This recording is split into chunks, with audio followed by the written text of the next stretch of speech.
Hello everyone दोस्तों, आज की वीडियो में हम सब देखेंगे कि रिस्क मैट्रिक्स की सहायता से हम रेटिंग कैसे देते हैं। क्योंकि आपने देखा होगा, जब भी आप रिस्क असेसमेंट करते हैं हीरा के माध्यम से, यानी hazard identification and risk assessment का मेथड का यूज करके, तो आपको रिस्क मैट्रिक्स का यूज करना पड़ता है रेटिंग देने के लिए। तो हम पूरा डिस्कशन करेंगे, पूरी डिटेल्स में बात करेंगे। तो यदि आपने चैनल को सब्सक्राइब नहीं किया है तो प्लीज़ चैनल को सब्सक्राइब कर लीजिएगा, बेल आइकन को प्रेस कर लीजिएगा, ताकि सेफ्टी के रिलेटेड सारी इंपॉर्टेंट वीडियो आप तक आसानी से मिलता रहेगा। तो आइए वीडियो को स्टार्ट करते हैं। दोस्तों, रिस्क मैट्रिक्स जानने से पहले सबसे पहले हम देख लें कि रिस्क आखिर में होता क्या है। तो रिस्क जो होता है प्रोबेबिलिटी मल्टीप्लाई सेवरिटी।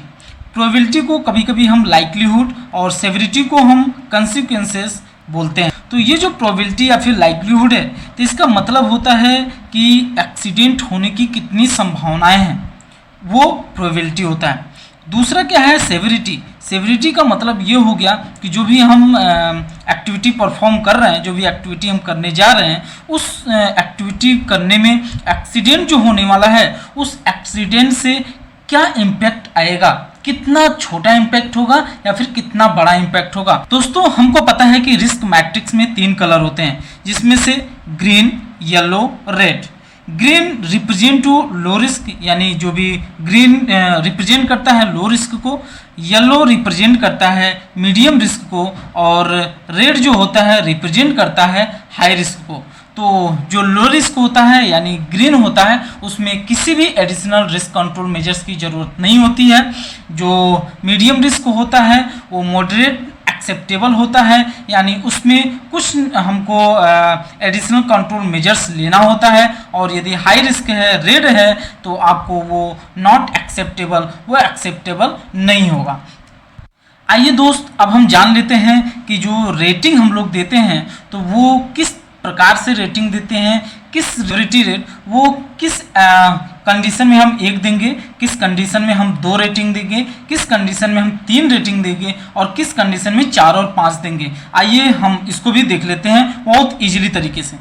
तो सबसे पहले हम देख लेंगे कि सेवरिटी या फिर कंसिक्वेंसेस की जो हम रेटिंग देते हैं उसका क्या तरीका है। एक्टिविटी या फिर जो भी जॉब हो रहा है, उसका यदि एक्सीडेंट होता है और उस एक्सीडेंट का जो रिजल्ट होता है वो लगभग ना के बराबर है, या फिर हम बोल सकते हैं कि केवल फर्स्ट एड केस से उसका काम चल जाएगा, उस एक्सीडेंट से हमारा कोई वर्क में कोई डिले नहीं हो रहा है, तो उस केस में हमको जो सेवरिटी रेट देना है वो 1 देना है। सेकेंड हम देखेंगे, यदि ऐसा कोई एक्टिविटी या फिर जॉब हम परफॉर्म कर रहे हैं जिससे ऐसा कोई एक्सीडेंट या इंसिडेंट होता है जिससे उसका जो रिजल्ट होगा वो हल्का होगा, बट वो मेडिकल ट्रीटमेंट की ज़रूरत होती है, लेकिन नो लॉस्ट टाइम इंजरी, तो उस केस में हम जो भी रेटिंग देंगे सेवरिटी रेट वो 2 देंगे। इस केस में क्या होता है कि माइनर डिले होता है, बहुत कम डिले होता है उस काम को करने में, तो ऐसे केस में हमको सेवरिटी रेट हमको 2 देना है।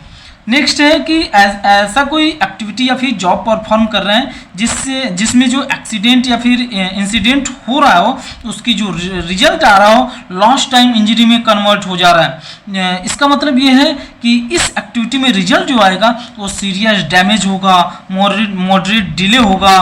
तो इस केस में क्या होगा कि हमको जो सेवरिटी रेट देना है वो 3 देना पड़ेगा। नेक्स्ट है कि ऐसी कोई एक्टिविटी या जॉब परफॉर्म कर रहे हैं जिसमें जो एक्सीडेंट या इंसिडेंट होगा उसका जो रिजल्ट होगा, यदि सीरियस इंजरी या हॉस्पिटलाइजेशन की नीड पड़ती है, आवश्यकता पड़ती है, और इस केस में क्या होगा कि रिजल्ट मेजर डैमेज होगा और सीरियस डिले हो सकता है उस काम में, तो ऐसी कंडीशन में आपको जो सेवरिटी रेट देना है वो 4 देना है। नेक्स्ट है कि ऐसी कोई एक्टिविटी या फिर जॉब हो रहा है जिसमें एक्सीडेंट या इंसिडेंट हो रहा है, उसका रिजल्ट सिंगल और मल्टीपल फैटिलिटी या फिर कोई, इसका मतलब है कि कोई मर जाए सिंगल पर्सन या फिर कोई मल्टीपल डेथ हो जाए, तो इस केस में जो हमारा होगा सेवरिटी रेट 5 होगा। आइए अब हम लोग देख लेते हैं कि प्रोबेबिलिटी रेटिंग किस बिहाफ पे देते हैं, किसके रेफरेंस में देते हैं।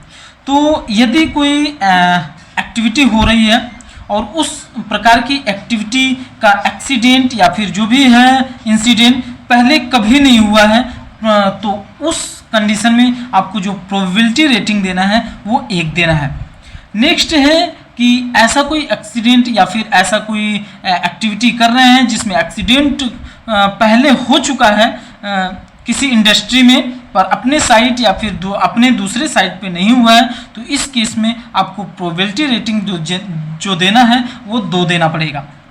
नेक्स्ट है कि ऐसी कोई घटना या फिर ऐसी कोई इंसिडेंट जो किसी दूसरी साइट पर घटित हुई है अपने ही, तो ऐसी एक्टिविटी के लिए आपको जो भी प्रोबेबिलिटी रेटिंग देना है वो 3 देना है। नेक्स्ट है कि यदि आपकी किसी साइट पर ऐसी घटनाएं पहले घट चुकी हैं तो उस प्रकार की एक्टिविटी के लिए आपको जो प्रोबेबिलिटी देनी है, प्रोबेबिलिटी रेटिंग आपको 4 देना पड़ेगा।